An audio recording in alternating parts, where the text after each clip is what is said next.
Hey guys, so 6,000 subs. Thought I'd do a quick video on that. And then a quick word on the futures of a couple of guys who've been in the news recently, Steve Hansen and Joe Schmidt. 6,000 subs, it might be a little bit premature. I'm actually recording this one a day early because I'm going to be out tomorrow night. As I record this, I'm at 5,977. So if current pace continues, I should hit that today or tomorrow. So another big thank you for all you guys who are new to the channel or guys who've been around for a while and just decided to hit that subscribe button. Yeah, it's awesome news. The channel continues to tick along nicely. Very happy with that. Everyone who voted about a week ago for the 5,000 sub video, that's kind of gone quickly. I have had a look at all the votes for which jersey I should get next, and I will be ordering that jersey probably this weekend. I'll reveal it when it arrives. I'll do a jersey kind of unboxing video, and then yeah, we'll have another one to the collection. But yeah, as always, man, thanks for all the subs, all you guys who comment, view, like, and all that jazz. It's all very much appreciated. Yeah, it makes it really worthwhile to be doing the channel. It's really been cool progress so far.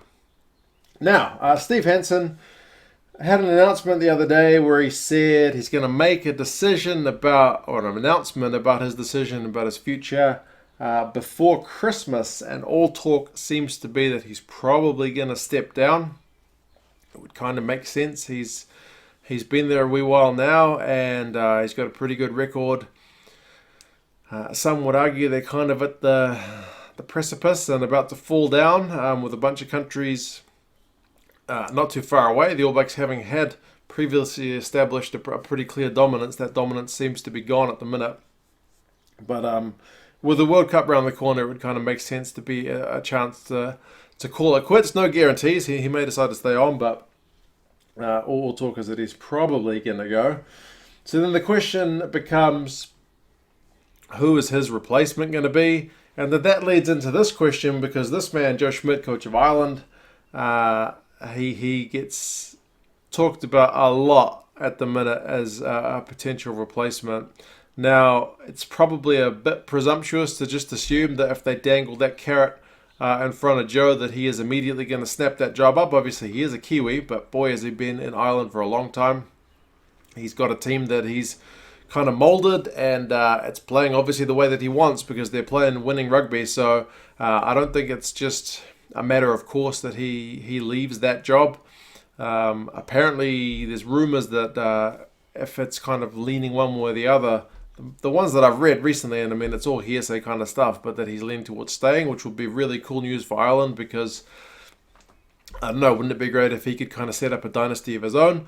But again, it's always a challenge of replacing these big coaches when they go, because there's always a risk that that things will suddenly change and the team's going to fall off a cliff. But if you look at the way the All Blacks have been doing it, to move back to Hansen, I mean, Hansen got the job from Henry, and Henry kind of got the job from Graham Henry, because Henry was the coach of 2007, lost the World Cup famously, and the New Zealand Rugby Union did something which was kind of out of character at the time, and they reappointed him. Previously the All Blacks coaches had been pretty ruthless. If they'd lost, that was it. You were done. But they decided to keep a bit of consistency, and it paid off for 2011. They got that World Cup in the bag, and then they ushered in the new reign of Hansen, who was already working with Henry to kind of keep that consistency going along.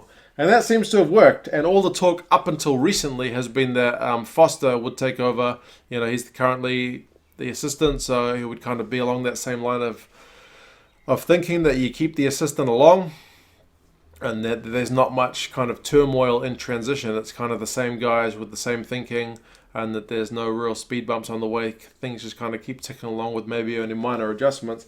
Then again, the argument against that, at the minute anyway, especially with the All Blacks getting beaten by the man on the board, is that perhaps by keeping everything so in-house, that you're not opening yourselves up to to ideas and other ways of thinking. You're kind of closing your mind off, and you're perhaps going down a pretty narrow path instead of keeping your options a bit wider open. So, I mean, in terms of New Zealand rugby, this kind of in-house thinking has led to the likes of, I mean, I wrote down a few, Rennie, Boyd, and Joseph, 3 coaches who all won Super Rugby with different teams.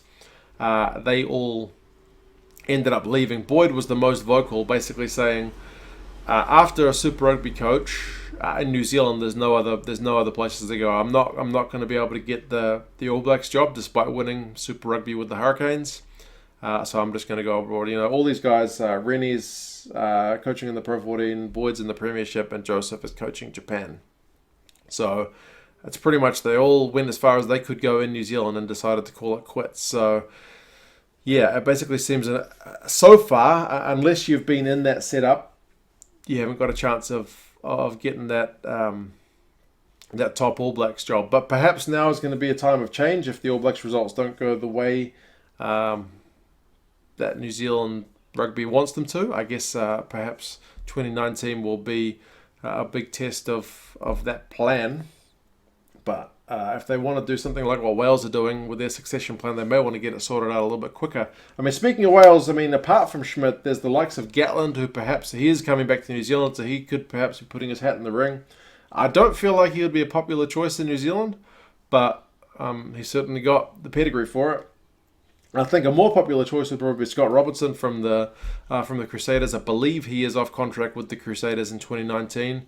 But it may be a bit of a jump for him to suddenly get the top job. I don't know. Every team he's touched seems to turn to gold. So you know, he pretty much took a Crusaders team that hadn't won Super Rugby in years and won it 2 years in a row. So and he won at the level below that as well. So yeah, it's an interesting one. And then what happens with Ireland if Schmidt does leave is another question as well. So it's all just speculation at the minute. As to what will happen with these guys' futures. They may both end up staying. Who knows? And it may all be irrelevant. But yeah, you guys let me know your thoughts on what you think works for both these countries. Is it a battle for Joe? Do you think he is the kind of the man in demand at the minute? Obviously, he's just got a win over New Zealand, so his name is being bandied about a lot. Do you think he'd want to leave? It's a big question because, as I said, he's been with Ireland I think like 5 years. So yeah, how do you guys think things are going to go?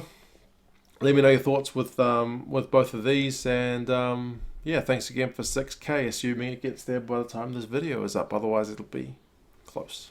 Anyway, guys, I'll talk to you again soon. See you later.